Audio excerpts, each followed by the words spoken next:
Assalamualaikum warahmatullahi wabarakatuh. Perkenalkan, nama saya Syara Jenta Harani dari kelas 11 IPS 1 nomor absen 40. Assalamualaikum warahmatullahi wabarakatuh.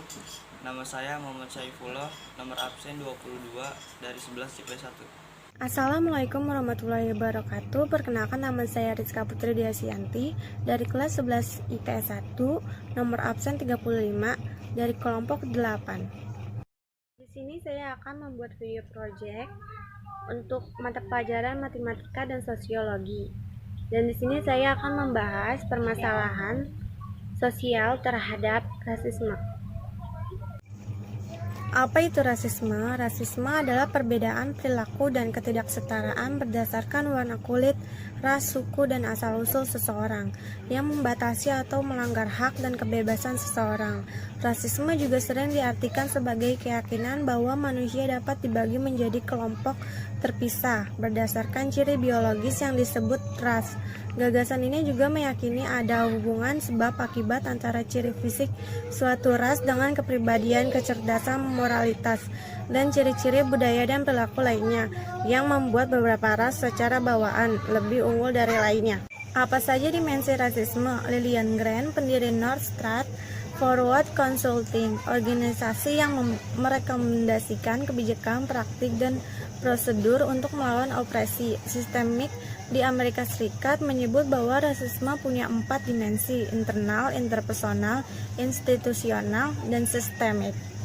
Rasisme internal mengacu pada pikiran, perasaan, dan tindakan kita sendiri, sadar dan tidak sadar sebagai individu, contohnya seperti mempercayai stereotip rasa yang negatif atau bahkan menyangkal adanya rasisme.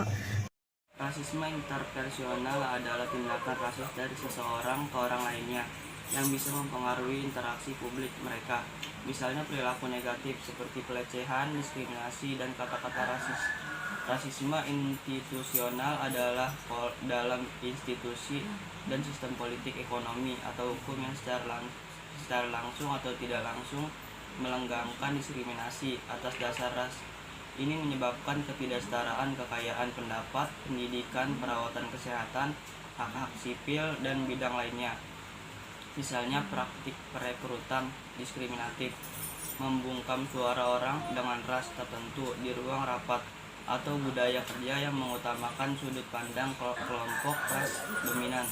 Rasisme sistemik melibatkan institusi atau entitas berwenang yang menegakkan kebijakan rasis baik di bidang pendidikan, perawatan kesehatan, perumahan, pemerintahan, dan lain-lain. Ini adalah efek riak dari ratusan tahun praktik rasis dan diskriminatif yang masih berlangsung hingga kini. Kenapa rasisme itu berbahaya? Pemikiran rasis bisa membuat seseorang punya prasangka buruk terhadap ras tertentu. Prasangka buruk ini bisa berdampak negatif terhadap orang yang terdiskriminasi. Bahkan rasisme mengawali banyak peristiwa mengerikan dalam sejarah dunia, seperti pembantaian Yahudi oleh Nazi. Berikut beberapa dampak buruk rasisme. Salah satunya adalah rasisme kerap berujung pada penyiksaan dan perlakuan buruk. Rasisme memandang mereka yang berbeda sebagai bukan manusia, tetapi objek yang bisa diperlukan semena-mena. Di negara yang terbelah konflik rasial, penyiksaan dan perlakuan buruk sering menimpa kelompok yang menjadi target perilaku rasis. Misalnya di Amerika Serikat. Meski setengah dari orang yang ditembak dan dibunuh polisi berkulit putih, tapi jumlah orang kulit yang hitam ditembak tidak proporsional dibandingkan komposisi demografi Amerika Serikat. Jumlah orang kulit hitam kurang dari 13% populasi, tetapi yang dibunuh polisi lebih dari 2 kali lebih banyak dibanding orang kulit putih. Setiap orang juta populasi orang kulit hitam, 30 orang tewas ditembak polisi. Jumlah ini timpang dengan statistik yang menyatakan dalam setiap 1 juta populasi orang kulit putih, 12 orang tewas ditembak polisi. Data ini mengidentifikasikan dugaan rasisme atau diskriminasi terhadap orang berkulit lebih gelap. Walau ideologi rasis mungkin memudar di masa kini, tapi diskriminasi ras berdasarkan warna kulit tetap berlanjut. membuat anggotanya tak punya akses ke pendidikan, pekerjaan, dan berbagai kesempatan lainnya. Salah satunya contoh di Inggris. Pada tahun 2017, misalnya pemerintah Inggris mengidentifikasi lebih dari 4.000 orang ke dalam geng matris, yaitu daftar nama-nama pemuda yang dicurigai sebagai anggota geng. Banyak orang masuk ke daftar hanya karena pernah melihat video dan mendengar musik yang dianggap berbahaya. Lantas mereka dapat distigma berpotensi melakukan kekerasan.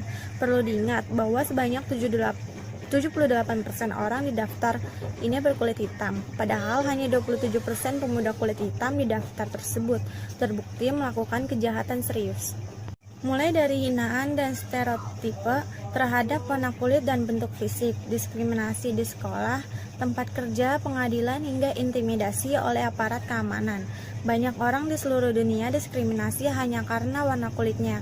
Merebaknya protes anti-rasisme seperti Black Lives Matter, Papua Lives Matter, dan yang terkini Stop ASEAN Hate adalah akumulasi kemarahan terhadap diskriminasi rasial yang melanggar hak orang sejak berabad-abad lalu, yang menyebabkan berbagai kesenjangan yang merugikan sampai sekarang. Mari kita bersama adalah cara kita maju. Bersama adalah cara kita membuat perubahan. Jangan berpaling pada rasisme. Jangan menerima nyawa tidak bersalah diambil dari kami. Jangan membuat alasan lagi. Jangan berpikir ini tidak mempengaruhi Anda. Sekian dari kelompok saya. Terima kasih. Bila ada kesalahan, mohon dimaafkan. Wassalamualaikum warahmatullahi wabarakatuh. Assalamualaikum warahmatullahi wabarakatuh. Nama Arya Rizky Sukirman. Nah, kelas 11 IPS 1, nomor absen 3. Tindakan-tindakan rasisme terjadi dalam berbagai bidang kehidupan masyarakat seperti pendidikan, pelayanan kesehatan, hiburan, yang lain sebagainya. Ada perilaku rasisme disebutkan penyebab perpecahan baik antara sesama maupun golongan tertentu.